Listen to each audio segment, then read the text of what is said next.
ওইভাবে নিয়ে যাওয়ার জন্য এই ছোট বাচ্চাকে 20 টাকা নেওয়া লাগবে ভাই না হলে আপনি দেন 20 টাকা। এটা কোনো কথা হলো? আই গেস ইউ ঠিক আছে, ইওর পেজের নাম কি? আপনার জাকির। জাকির। হ্যাঁ, ভালো আছো? এটা হলো সব আমার হচ্ছে কাছের ছোট ভাই। আরে জুতাটা দিয়ে দে। না না কি হইছে ভাই এখানে?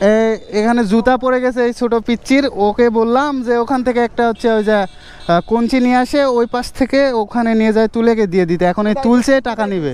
জি ভাই। টাকা আমি দিব না, টাকা দিয়ে দে জুতা। নো নো আগে টাকা দেন ভাই। তোমার তো জুতা দিবে না বলো? তোমার বাসা কোথায়? তোমার আব্বুর নাম্বার আছে? হ্যাঁ, তোমার আব্বুর নাম্বার দাও। তোমার আব্বুর নাম্বার দাও। তোমার আব্বু কল দে, নয়তো তো দিবে না। টাকা দিবেন না তো জুতা পাবেন না। জান কেমন আছেন আপনারা? মুরব্বীরা কেমন আছেন?